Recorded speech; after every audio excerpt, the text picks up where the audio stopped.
has been noted, many of our schools are being utilized right now as command centers and shelters. So, as far as the question of when we could get back to school, that's going to be a process, and there'll be a lot of factors that go into that in terms of accessibility and power. There's just a lot of things. So I would say it's unlikely we'll be ready a week from tomorrow to resume school, but we would want our students to know that they are our priority, and we want to get back in front of them just as soon as we possibly can, and we look forward to that. I want to share a verse. Isaiah 41:10 says, "Do not fear, I am with you. Do not be dismayed, for I am your God. I will strengthen you and help you, and I will uphold you with my righteous hand." So I want everybody to lean into whatever they need to lean into, their faith. But again, Unicoi Schools certainly wants to be a big part of us moving forward, and we're committed to that. So if there's any needs that our community has, our students have, our families have, please do not hesitate to reach out. We have people here 24/7 around the clock, and we will throughout this. So thank you.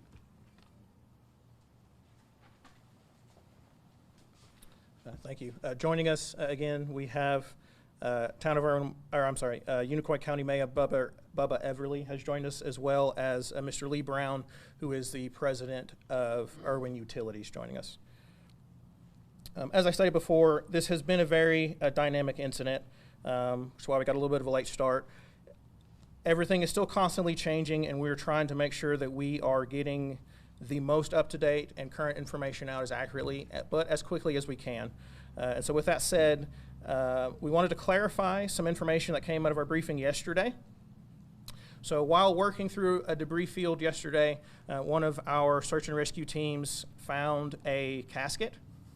We are working with the William Jenkins Forensics Center on making identification as well as making family notification. That being said, there are no confirmed deaths related to the floods at this time. When that changes, depending on the timing, there will either be a press release with that information or, depending on the timing, to our press briefing this evening at 5, we will handle it then. News outlets, I have not the greatest cell phone coverage where we're at, so please make sure, even if you have reached out to me, please make sure that I have your email. Reach out to uctnema@gmail.com. That's uctnema@gmail.com, and I will make sure you get on our distribution list for that. We were having issues with the original phone line that we were using yesterday for folks calling in for missing persons or welfare checks. And again, we're very grateful to Tennessee Highway Patrol in working with us on getting the line established at 1-800-TBI-FIND. Again, that's 1-800-824-3463. So if you are having issues getting a hold of the original number that we put out in a press release, please use that number. THP is also handling missing persons for Carter and Washington counties as well. So with them being that central location and handling all that, we're wanting all calls to be routed there. As of this morning, the final count is that there are 73 that are unaccounted for. That includes missing persons as well as welfare checks. We are still continuing welfare checks in the areas that have been cleared, and we have support teams that are also moving through those areas. They're currently working in Spivey Mountain, Coffee Ridge, and Tilson Mountain. They are going out checking on folks and also providing food for them as well. For anyone that is in the affected areas, if you are able to get to, we have 2 locations that are going to be food distribution points for folks that live out in the county that are able to get to. The first is going to be Temple Hill School, which is located at 797 Old Highway Road in Irwin, and also Flag Pond School, which is located at 917 Old Asheville Highway in Flag Pond. We have currently a debris management expert on scene that has been sent from TEMA. He is working with the debris search teams that are working on Interstate 26 and the industrial park to make sure that we are being as thorough and careful as possible as we are working through the debris. We're also grateful for the Tennessee Crisis Mental Health Strike team that is on site with us, not just for the responders, but it's also for anyone affected. So there will be resources available here at the shelter, but there are also our phone numbers. So if you or someone you know needs some mental health assistance or just wants to talk, you can reach out to 855-274-7171. That's 855-274-7171. They can text TN to 741-741, or they can call the National Suicide Hotline at 988. Again, just to wrap up, the shelter is located here at the Unicoi County High School. That's 700 South Mohawk Drive. Anyone that wants to volunteer or wants to know what items they could donate if they wanted to, what needs are being unmet, you can call the volunteer line at 423-560-0269. I know one of the things that was mentioned is that flashlights, toiletries, and body wipes were some things that might be needed.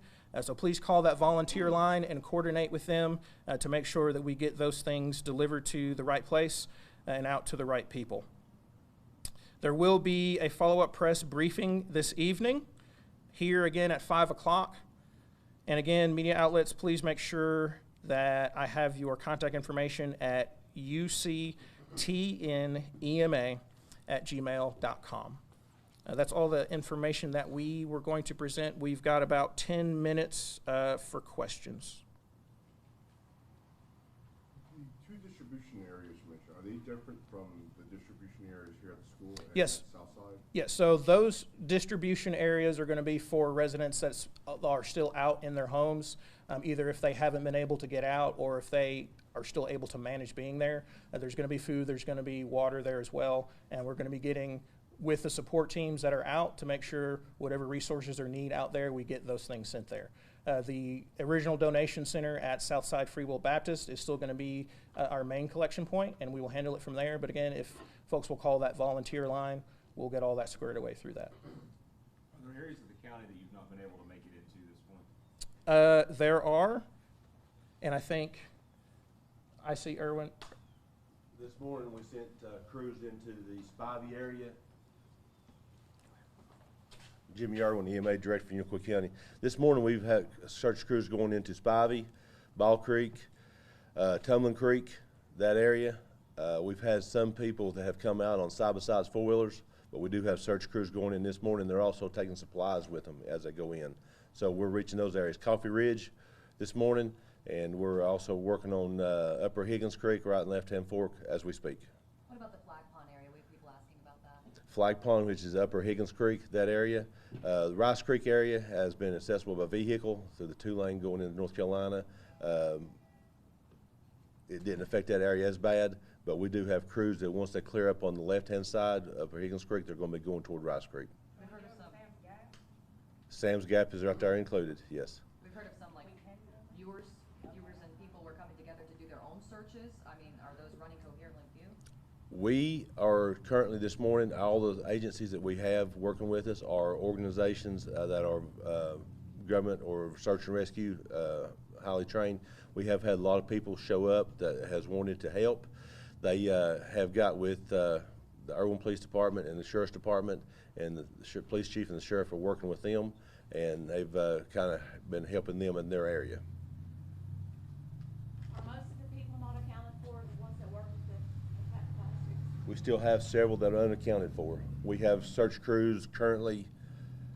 We've probably caught over 100 people at this time in the I-26 Industrial Park area doing searches. There is such large debris piles that it's going to be very tedious. We have to be very careful during our procedure, but we are currently working on that.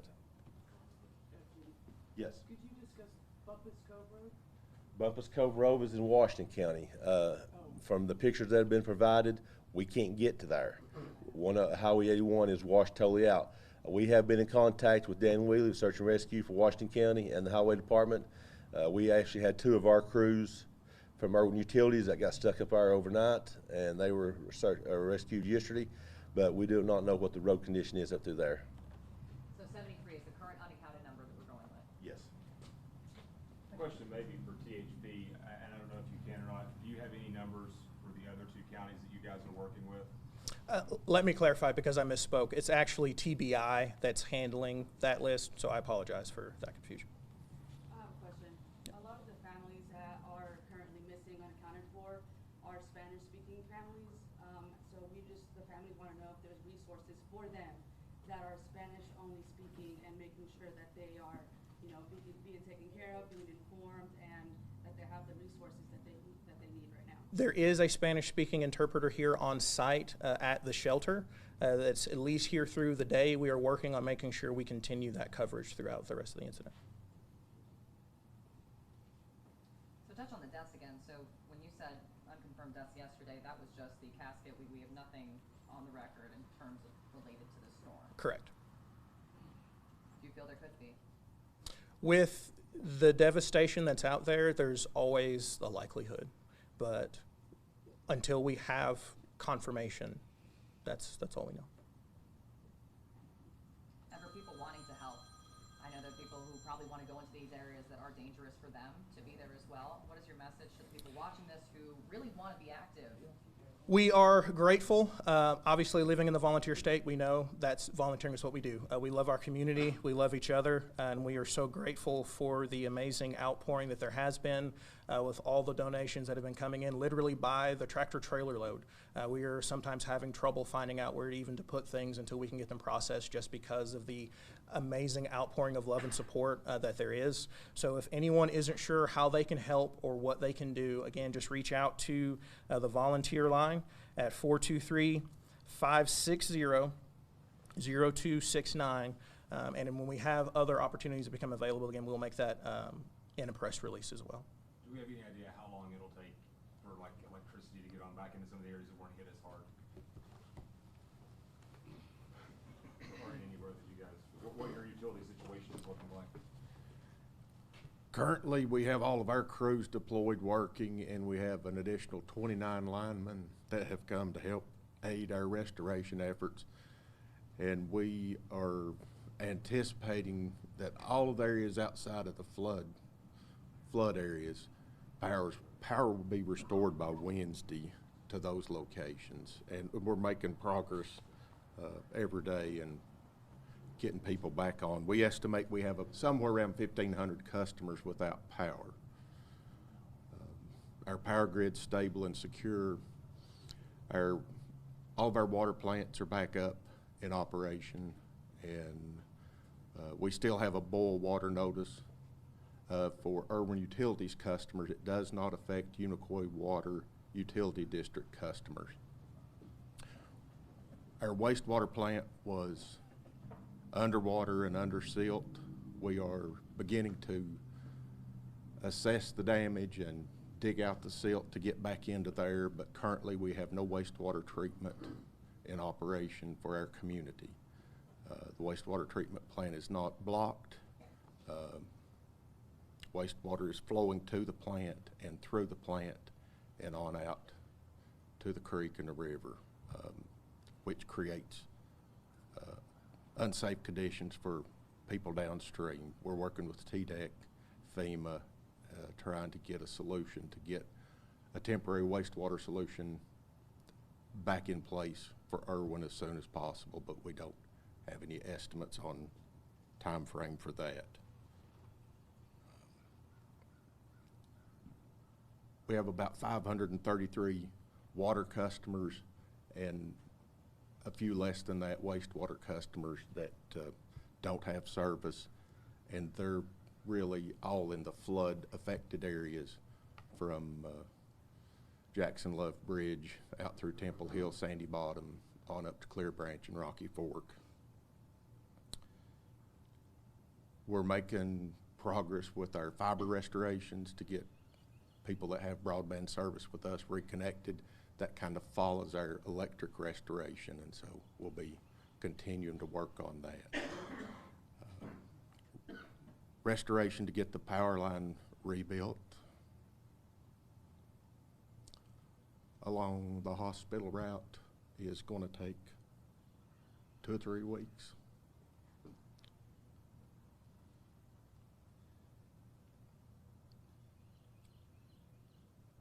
we have another big hurdle.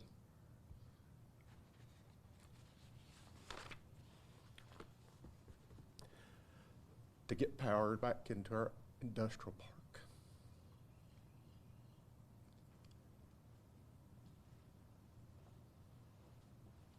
And I'm too grateful for all the support that we've had, and we will continue to press forward. Thank you. Got time for one more question. Go ahead. Have y'all received any updates on French Broad Power? I have not. Okay. Thank you all again for coming out. Again, we'll be back here this evening at 5 o'clock for a briefing. If there are any other major developments, again, media, make sure I've got your contact information, and we'll be reaching out that way. Thank you.